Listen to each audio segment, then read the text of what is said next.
Bienvenidos y bienvenidas al tema de realismo ofensivo y defensivo.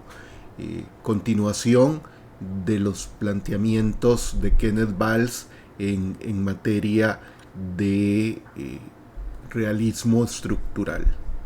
Es importante no perder de vista que estamos dentro de la escuela realista, o sea, distintos enfoques teóricos de la escuela realista. Y un aspecto fundamental es que la frontera entre neorrealismo, realismo ofensivo y realismo defensivo a veces es difusa, es tenue y hay que tener cuidado en cómo abordamos esos aspectos. Así que cuidado con la precisión conceptual, no mezclar conceptos de un campo a otro, de un enfoque teórico a otro, porque eso puede generar alguna confusión. En ese sentido, vamos a hacer una revisión del realismo ofensivo. En ese sentido, vamos a hacer una revisión del realismo ofensivo y defensivo. Es importante tener en cuenta primero, antes de adentrarnos en estos aspectos, algunas consideraciones de cuáles son los antecedentes de Kenneth Waltz y del realismo estructural, que está en autores como Tucídides, Maquiavelo, Morgenthau, Carr, Wolfers, Kissinger y muchos otros más. De el realismo estructural de Kenneth Waltz se deriva el realismo neoclásico, que en este curso por razones de tiempo no lo vamos a ver, pero ahí ustedes tienen algunos autores que son realistas neoclásicos y que lo que hace es integrar variables de las unidades y de la estructura para explicar la dinámica del sistema internacional. Ese es el fundamento del realismo neoclásico. Recuerden cuáles eran las variables y cómo operaban en el realismo estructural y por supuesto en el realismo clásico. A partir de Kenneth Waltz, a partir de los aportes de Kenneth Waltz, es importante observar algunas variantes, como por ejemplo la de Stephen Ball, que es la teoría de balances de intereses. Es un refinamiento de la teoría del balance de poder de Kenneth Waltz. Ustedes ya leyeron el trabajo de Esther Barbé en esta materia, así que es importante que recuerden esas concepciones, esos conceptos que en su momento planteaba ya la teoría del balance de poder, pero Ball va un poco más allá y no habla de poder, habla de balance de intereses. Están los trabajos de Snyder en términos de relaciones, es decir, un nivel intermedio entre las unidades interactuantes. Recuerden que son los estados, aunque hay otras unidades, pero estas no son relevantes en el análisis del realismo estructural y la estructura. Hay que citar, sin duda, el trabajo de Robert Keohane, que es una respuesta a cuestionar algunas de las ideas de Waltz sobre neorrealismo. Como veremos en la próxima clase, Robert Keohane plantea el institucionalismo liberal y otras teorías, y en el institucionalismo liberal acepta algunas de las premisas del neorrealismo, pero considera que es factible la cooperación. Entonces ahí hay una variante que también se deriva del aporte de Kenneth Waltz, que es importante como referente en la política internacional, en el análisis de la política internacional. Del realismo estructural, como vamos a ver hoy, se deriva el realismo defensivo. Ahí hay algunos autores mencionados que son realistas defensivos, con algunas variantes. Algunos son más estructuralistas que otros. Y el realismo ofensivo, que sobre todo se presenta con Mearsheimer, con Labs, con Lieber y algunos otros. Es importante que tengan en cuenta esas consideraciones. O sea, repito, hay muchas variantes, hay muchos enfoques dentro del neorrealismo o realismo estructural que ustedes deben tener en cuenta y deben cuidar para poder diferenciar entre un enfoque teórico y otro. Un repaso de algo que ya ustedes saben. O sea, recuerden que en el planteamiento de Kenneth Valls, el poder es el factor más importante en las relaciones internacionales. O sea, el poder es el objeto donde se va a enfocar el análisis de las relaciones internacionales desde la perspectiva del realismo estructural. Y no olviden que la estructura internacional está definida por tres aspectos. El principio ordenador, que es una estructura internacional descentralizada. Segundo, la anarquía, es una estructura anárquica. Y en tercer lugar, la distribución de capacidades. De esa perspectiva del realismo estructural se deriva el realismo estructural ofensivo, abreviado en realismo ofensivo, y el realismo estructural defensivo, también abreviado en realismo defensivo. Y de este último vamos a encontrar un balance entre las estrategias ofensivas y defensivas. Entonces hay que tener en consideración cómo operan los actores en la estructura del sistema internacional desde la perspectiva del neorrealismo y cuáles son esos principios que definen la estructura internacional según el neorrealismo. Sin duda, eso es definitivo, Kenneth Valls hace un aporte fundamental. Hay tres aspectos que ya ustedes lo saben. Cuando estudiaron neorrealismo y leyeron el trabajo principal de Kenneth Valls, el primero es que las relaciones internacionales son anárquicas, no hay jerarquía, hay anarquía. En segundo lugar, recuerden que las unidades son funcionalmente similares, los estados son como unidades y el sistema internacional está poblado de unidades funcionalmente similares. Y en tercer lugar, la distribución de capacidades varía o provoca variaciones en la estructura del sistema internacional. O sea, si queremos ver variaciones en el sistema internacional, tenemos que observar la distribución de capacidades. Eso es importante que lo tengan en cuenta. Ahora, cuando hablamos de las variantes del neorrealismo, a partir del trabajo de Kenneth Valls, murió no hace mucho, y su libro clásico que ustedes revisaron, Teoría de la Política Internacional. De ahí se deriva el realismo ofensivo con muchos autores, pero sobre todo con el trabajo de John Mearsheimer, Tragedia de las Grandes Potencias, un libro que es necesario revisar. Yo lo tengo en versión en inglés, por eso no lo incluí, pero aconsejo leer en algún momento este texto de Mearsheimer, aunque no será fuente para una pregunta de examen o un trabajo, pero sí es importante quienes están investigando para efectos de ese trabajo final sobre realismo y neorrealismo que lean este trabajo. Otra de las variantes es el realismo defensivo, entre muchos, con Robert Jervis y su libro Perception and Misperception in International Politics. Jervis tiene otros trabajos sobre cooperación internacional que es importante que también los revisen para entender con más detalle el realismo defensivo. Hay una variante muy relacionada con el realismo ofensivo que es en los trabajos de Joseph Grieco sobre las ganancias relativas. Recuerden que hay ganancias relativas y absolutas, y eso lo habíamos visto en algún momento. Y Grieco tiene un trabajo sobre cooperación entre naciones que demuestra por qué las ganancias relativas son las más importantes.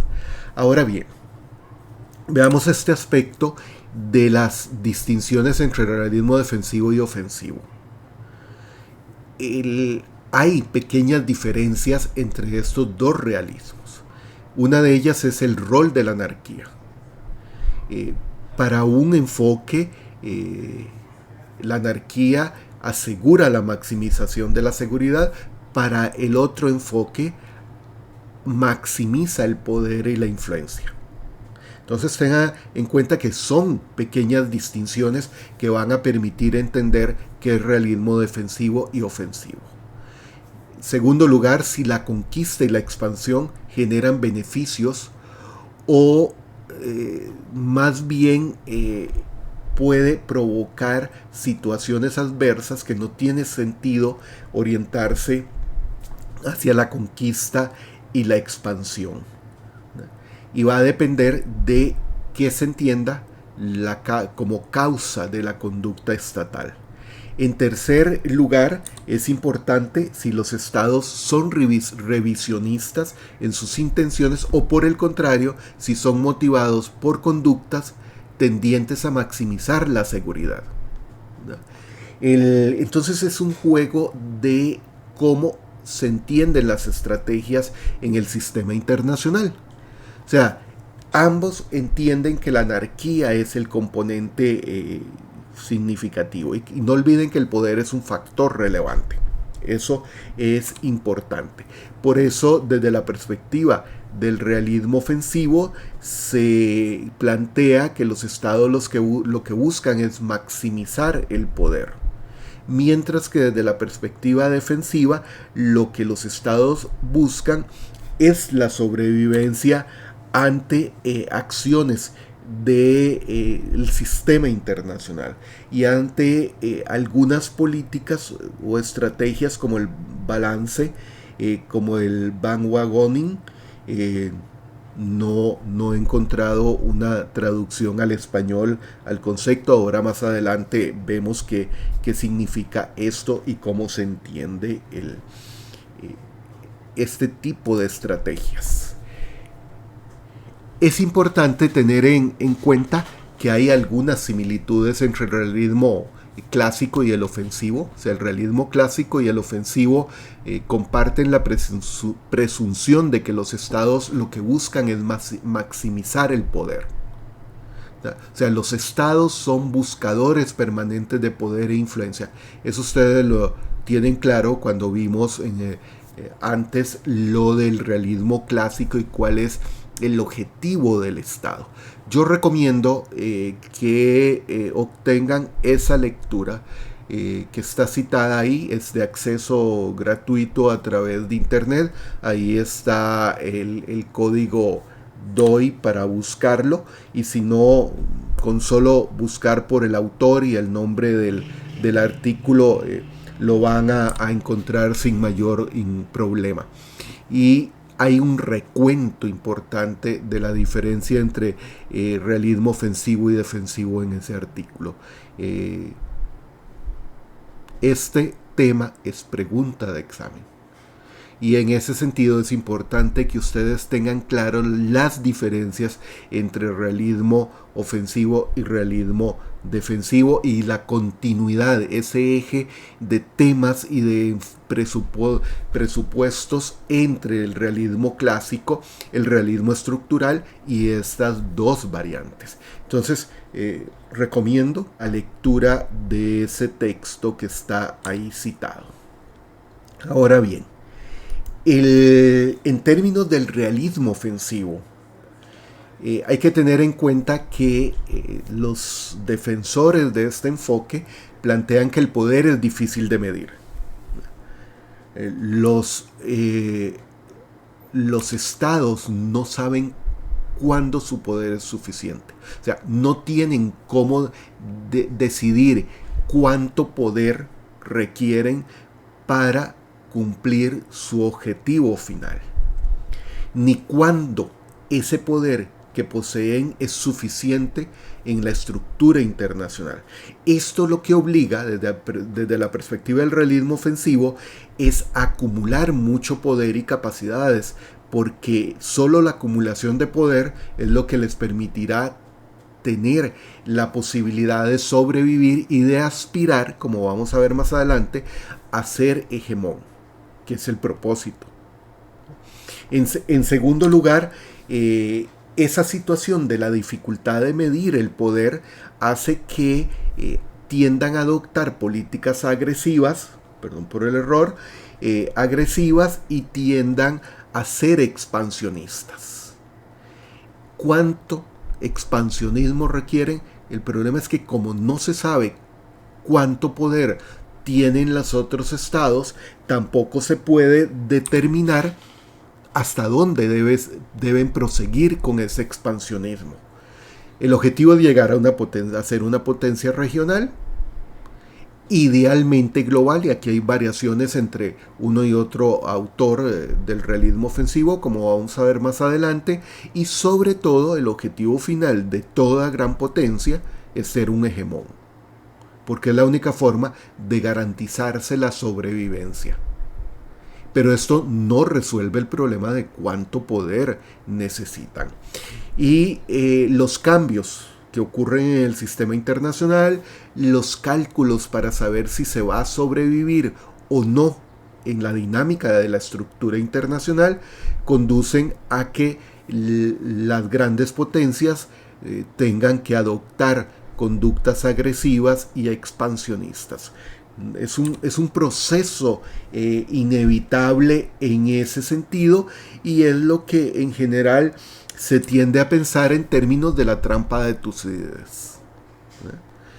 Porque el sistema internacional va a obligar a los estados, sobre todo a las grandes potencias, a adoptar estrategias ofensivas. O sea, recuerden que la anarquía genera inseguridad, genera incertidumbre, y el único que realmente está seguro es el más fuerte, que era lo que planteaba ya Tucídides en su guerra del Peloponeso, y que se traduce en la trampa de Tucídides. El balance de poder es importante en términos de que los estados débiles siempre van a temer a los estados fuertes. No olviden el diálogo de los Melios, y quienes no lo leyeron en la guerra del Peloponeso, den un paso atrás, tomen el texto de Tucídides de la guerra del Peloponeso y revisen el diálogo de los Melios. Es fundamental para entender la naturaleza del balance de poder, la obligación que tienen los estados de buscar sobrevivir a través de estrategias ofensivas, porque es una cuestión de la naturaleza del sistema internacional, ¿verdad? Y el problema está en que los estados fuertes siempre van a tender a temer de aquellos estados débiles que están preparándose, que están fortaleciendo, y son atrapados esos estados fuertes por la trampa de Tucídides. Además, los estados fuertes siempre tienden a golpear primero. No hay alternativa. Ya eso no es una cuestión del realismo, es una cuestión de la naturaleza del sistema internacional. Y para ello, si bien se involucran en la búsqueda de la seguridad, esta solo se alcanza a través de mayor capacidad militar. Entonces se entra en un círculo que es importante entender para comprender por qué ese tipo de conductas de los estados. Ahora bien, hay una serie de premisas del realismo ofensivo que ya de alguna manera he mencionado. La anarquía y la distribución de capacidades son la mano invisible. Esta mano invisible es la que hace que las grandes potencias se comporten en la forma en que se comportan. Porque las grandes potencias solo buscan maximizar el poder y la influencia. Repito, y esto no depende de los problemas domésticos y de las características de las unidades. Recuerden que las unidades son funcionalmente similares. Es un problema de la estructura del sistema. Y el sistema genera en todo momento incentivos para que los estados busquen oportunidades para ganar poder e influencia. Y ese poder e influencia siempre se gana a costa de los estados rivales. Recuerden la distribución de capacidades.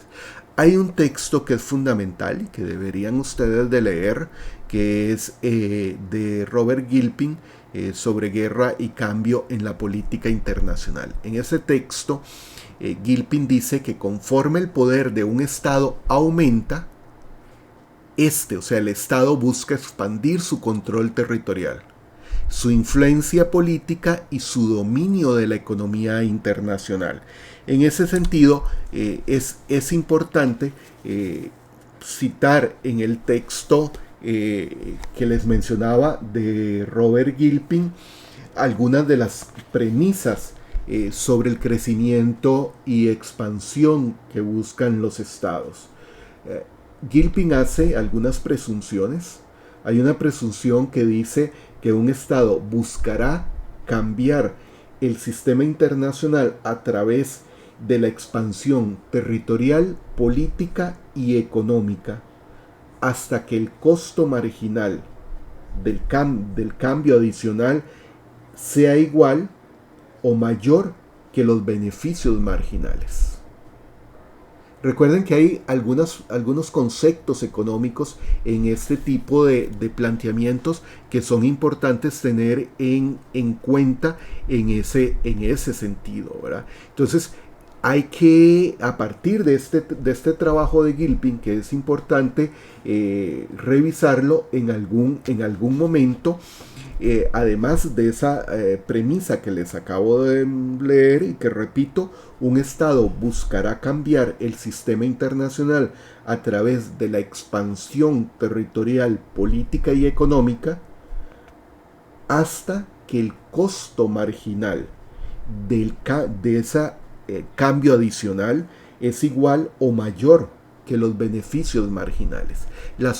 Hay otras dos premisas entre muchas que plantea Gilpin en este libro, y la primera es que un sistema internacional es estable, es decir, está en condición de equilibrio si ningún Estado cree que es beneficioso intentar cambiar el sistema.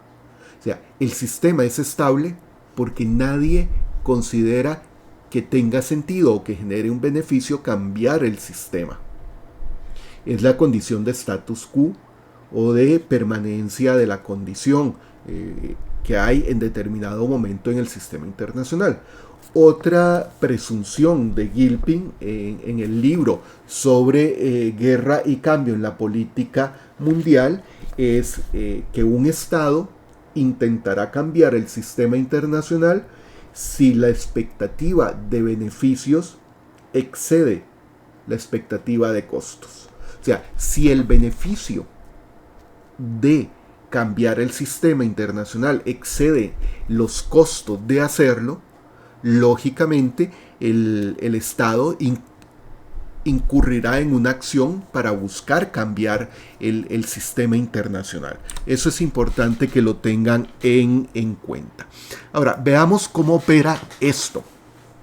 O sea, el caso de Afganistán y de Asia Central es un buen ejemplo en este sentido, porque permite observar cómo opera la lógica del realismo ofensivo en el sistema internacional. Y sobre todo porque, como dice Mearsheimer, en un mundo anárquico, como es el de la política internacional, es mejor ser Godzilla que Bambi. Eso es un poco lo que ocurre en el caso de Afganistán y de lo que ustedes están viendo en este momento. O sea, lo que estamos viendo en Afganistán es que cuando Estados Unidos sale, de inmediato Rusia, que ya estaba ahí, pero se posiciona como el componente clave en Afganistán. Y China de inmediato, o sea, un día después de que el Talibán toma posición en Kabul, China envía a delegados para iniciar negociaciones. ¿Qué es lo que se observa en el mapa? Este movimiento de una superpotencia que muestra una conducta defensiva, una estrategia defensiva, huye de Afganistán, genera la posibilidad de que dos superpotencias ingresen a Afganistán. Y ustedes dirán, bueno, pero es Afganistán nada más. No, si ustedes observan el mapa, Afganistán tiene una posición estratégica en el traspatio de Rusia, en el traspatio geopolítico de Rusia. Recuerden esa frase muy repetida de que Centroamérica y el Caribe es el traspatio de Estados Unidos, pues Asia Central es el traspatio de Rusia. Y lo que pasa en Afganistán le preocupa a Rusia porque puede afectar a esos estados que fueron antiguas repúblicas de la Unión Soviética. El papel de Irán y Afganistán es importante y hay otros actores como Arabia Saudita, como Qatar, como Turquía, que también, aunque son actores de segundo rango en el sistema internacional, sin duda van a tener que adoptar estrategias expansivas y agresivas con el cambio en Afganistán. Ese es un buen ejemplo de cómo opera el realismo ofensivo. Ahora bien, como dije antes, el objetivo de las potencias, de las grandes potencias, de acuerdo al realismo ofensivo, es la hegemonía. Esa es la condición máxima, pero hay una variante. O sea, la meta de toda gran potencia, Mearsheimer dice que es también la tragedia de todas las grandes potencias, es llegar a ser hegemón. Sin embargo, para Gilpin el objetivo es ser hegemón global. Para Mearsheimer es ser hegemón regional. Porque Mearsheimer considera que los hegemones regionales prefieren que haya al menos dos grandes potencias localizadas en otras regiones a fin de balancear el poder de los otros. O sea, que el peso de la estabilidad del sistema no recaiga sobre el hegemón regional, sino que haya otras grandes potencias que tengan rol de aspirantes a hegemón, sería Rusia y China desde la perspectiva de Estados Unidos, que garantizarían el balance de poder en sus áreas de influencia. Repito, Gilpin plantea que no, que la opción está en ser hegemón global. Ahora, hay dos factores condicionantes que son importantes: la geografía y la tecnología, que van a condicionar la capacidad de los estados para ser hegemón. De nuevo, reitero que revisen el texto que mencioné antes de Lovell, porque Lovell en ese trabajo hace una serie de análisis sobre el papel de la geografía y de la tecnología. Así que por ahí es importante que tengan en cuenta esos aspectos. Ahora bien, hay algunos presupuestos del realismo ofensivo que es importante que ustedes tengan en cuenta. Primero, la expansión demanda, la expansión de las grandes potencias, que son obligadas por la estructura internacional anárquica y la distribución de capacidades, obliga a adoptar políticas económica, exterior y militar agresivas. O sea, lo que hoy están viendo ustedes en el caso de Estados Unidos no es propio del realismo ofensivo, porque adoptó políticas de limitación no agresivas como están en este momento China y Estados Unidos. Hay que tomar ventaja de las oportunidades para ganar más poder. China y Rusia hicieron eso. Estados Unidos deja un espacio vacío y de inmediato Rusia y China ingresan y obtienen más poder. Hay que ganar poder, y siempre el poder se gana a costa de otros. No es que se obtiene sin causar alguna modificación en la capacidad y en el poder de otros estados y de otras grandes potencias. Entonces, debilitar los desafíos potenciales a través de guerras preventivas es fundamental. Esto no significa que dos grandes potencias vayan a confrontar entre sí, sino obligarle a las grandes potencias a ir a retos militares a través de guerras preventivas para evitar llegar a la confrontación directa. Es parte también de cómo evadir la trampa de Tucídides. Ahora sí, antes de pasar al realismo defensivo, algunos conceptos que son claves. La parte de Van Wagoning es un alineamiento pragmático con el hegemón regional. O sea, los estados débiles, en esta estrategia, los estados débiles o que son vulnerables prefieren aliarse con estados poderosos para reducir la capacidad de que esos estados poderosos los ataquen. ¿Recuerdan el enfoque de los Free Riders? En el sentido de que las grandes potencias a veces aceptaban llevar a estados pequeños, débiles en su tren, que no dejarlos al amparo de las otras grandes potencias. En este caso, esta estrategia más bien es lo que observa es la posición de los estados débiles o vulnerables, que aceptan ir en el tren, aunque sea en el último vagón, en el cabús del tren, con tal de no tener que enfrentarse a la superpotencia, que es una potencia amenazadora. Entonces prefieren aliarse, aunque eso les reste posibilidades y los haga subordinarse. El otra estrategia es el balance, o sea, la alianza con otros estados para confrontar a esa potencia que es la amenaza en el sistema. Entonces es lo que uno está viendo en este momento, por ejemplo, con Vietnam, con algunos países en Asia que buscan aliarse con Estados Unidos y con otras grandes potencias con tal de contrarrestar la política expansionista y agresiva de China. Lo mismo hacen algunos estados frente a la política agresiva y expansionista de Rusia. Y otra estrategia es que tampoco, disculpen, he encontrado la traducción, que es el backpassing, que es cuando no hay hegemón, caso en este momento en el sistema internacional, los estados prefieren trasladar, dirían en un lenguaje más popular, zafar el lomo o trasladar la responsabilidad a otros cuando confrontan a un adversario más poderoso, en lugar de buscar un balance. Aunque permítanme poner el ejemplo de caso de Costa Rica, aunque no calza, porque ya ustedes saben que Costa Rica no es un estado racional y además es muy pequeño. Pero lo que Costa Rica ha adoptado a lo largo de su historia como actor internacional es este tipo de conducta. Porque prefiere, en lugar de confrontar a Nicaragua cuando lo ha invadido, es trasladarle la responsabilidad a Estados Unidos y le dice, venga a defendernos.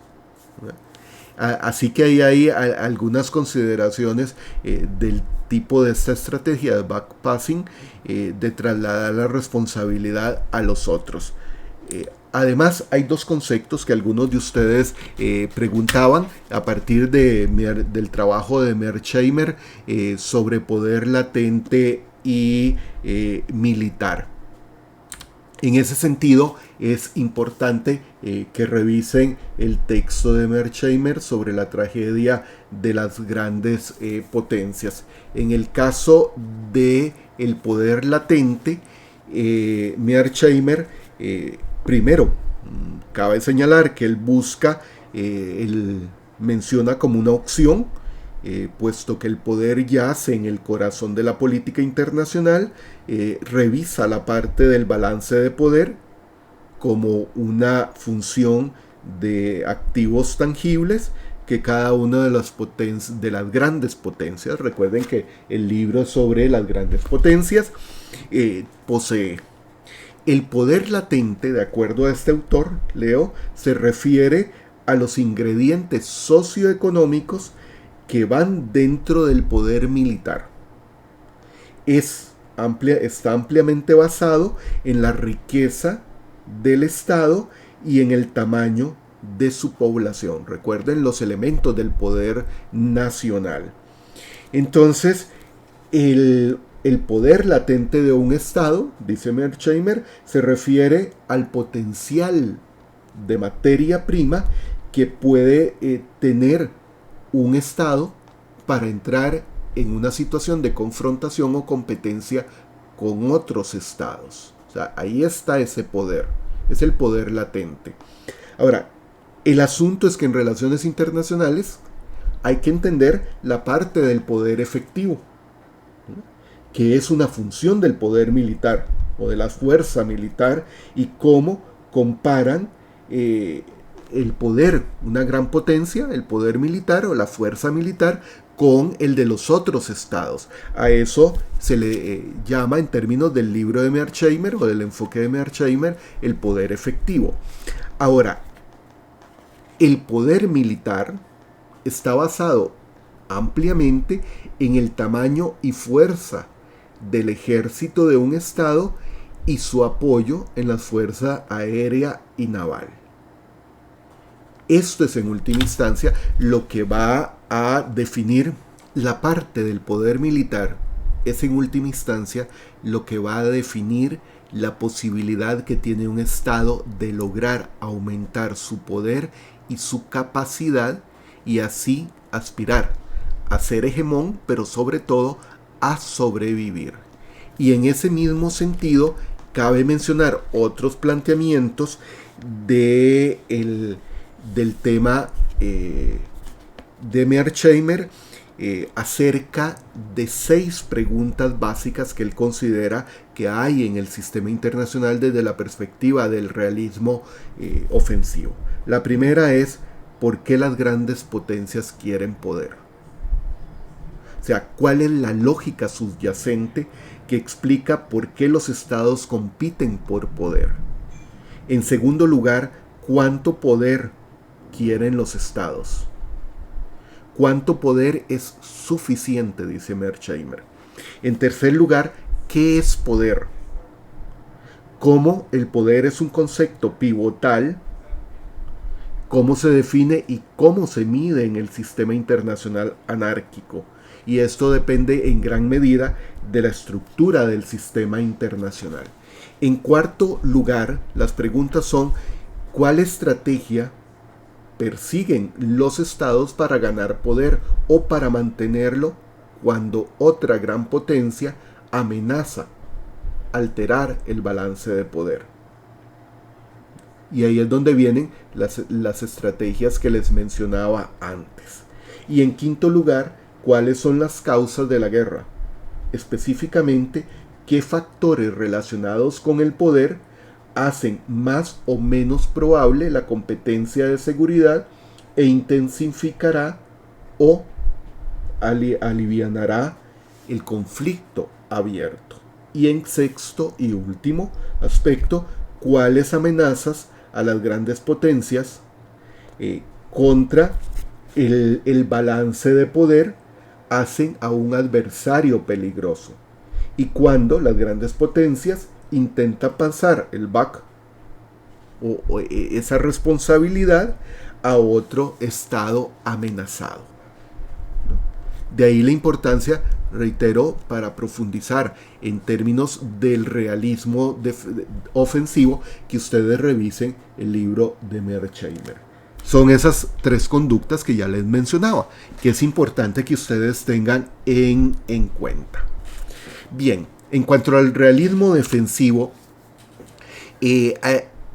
también señalan que las grandes potencias son los actores principales, ahí no hay cambio. El sistema internacional es anárquico, todos los estados aspiran a sobrevivir, pero nunca se está seguro o se tiene certeza de cuáles son las intenciones de los otros estados. Y los estados, no olviden, son racionales y buscan estrategias para sobrevivir. El sistema internacional fomenta las conductas moderadas y restringidas o limitadas, porque lo que se busca es sobrevivir y obtener seguridad, no expandirse. La agresión, la competencia y la expansión maximizan el poder a través de la primacía y la preponderancia. Por eso, según los realistas defensivos, ese tipo de conductas expansivas son improductivas. Porque lo que hace cuando un Estado adopta políticas agresivas y expansivas es que provocan la activación del dilema de seguridad y generan una conducta de contrabalance en las grandes potencias. Entonces, el último recuadro, tengan en cuenta que lo que dice es de acuerdo al realismo defensivo, que lo que propone el realismo ofensivo es contraproducente, porque provoca la activación del dilema de seguridad y busca que los estados generen más bien una conducta contra el balance de poder. Entonces hay que tener cuidado con ese tipo de afirmaciones. Las bases del realismo defensivo es que la anarquía es indeterminada. Se genera situaciones que incluyen agresión, aumento de la inseguridad, y eso crea escenarios que lo que hacen es ver quién golpea primero. El problema es cómo saber quién va a ser el primero que golpea, el primero que ataca. Así que hay que tener cuidado en ese sentido. Entonces, lo que se busca es ganar seguridad, no buscar la hegemonía. Los estados reprimen sus políticas agresivas, aunque a veces no queda otra alternativa. O sea, si son atacados no les queda más que defenderse y buscar políticas agresivas, pero eso no es la intención. Ese es el resultado de la interacción en esa estructura anárquica. Y los decisores, de acuerdo al realismo defensivo, crean políticas para generar efectos concretos y percepciones, no para crear más incertidumbres como son las políticas de naturaleza agresiva, expansionista que propone el realismo ofensivo. Algunos de los presupuestos de este realismo defensivo.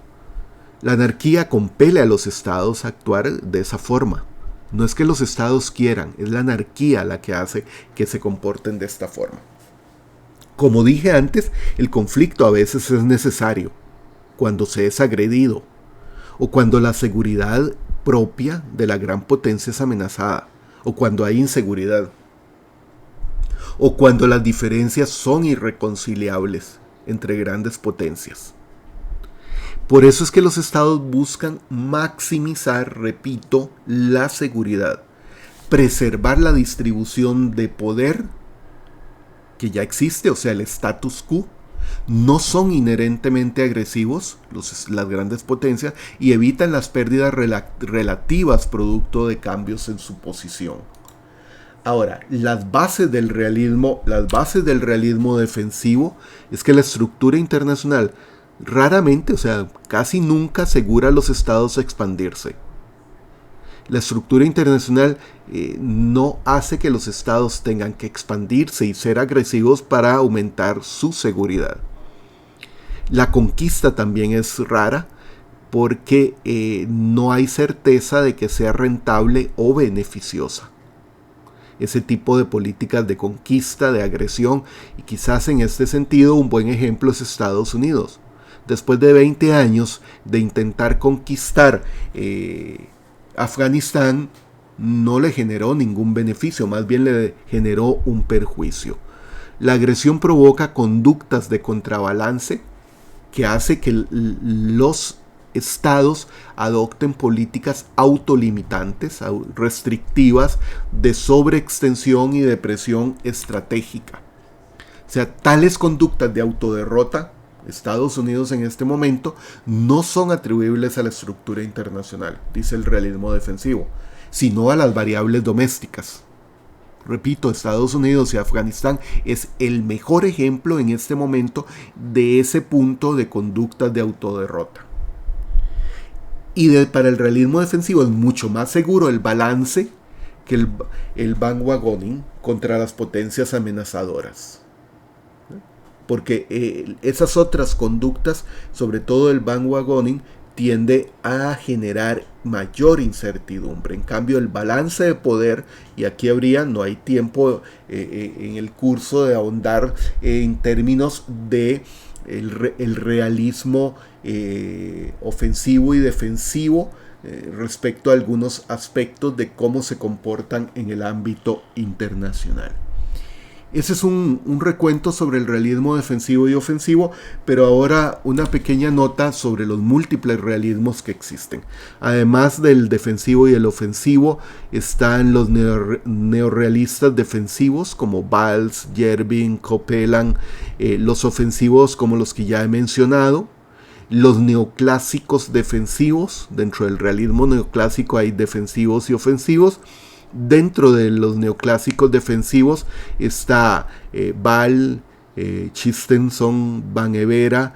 Dentro de los ofensivos, Zaccaria, Fares Zaccaria, que tiene distintos textos que son casi de lectura obligatoria para un analista internacional, y sobre todo Wolford, que aporta algunas otras ideas en ese sentido. Este es un recuento de las variantes a partir del neorrealismo. Reitero, lean ese trabajo de Lebel sobre realismo ofensivo y defensivo. Les insto a revisar los textos, por ejemplo, de Mearsheimer sobre la tragedia de las grandes potencias, de autores como Gilpin y su guerra y cambio en la política mundial, los trabajos de Jervis y de otros realistas en ese sentido. Sin duda, revisen bien, precisen e identifiquen los conceptos claves que hay en materia de las variantes del realismo estructural, particularmente del realismo ofensivo y defensivo, y lo que yo les doy en esta presentación es una aproximación conceptual. Lo importante es que ustedes apliquen esos conceptos a través de las situaciones que puedan observar en el sistema internacional, porque eso es lo que les permite a ustedes entender e internalizar los conceptos básicos del neorrealismo, del realismo ofensivo y del realismo defensivo.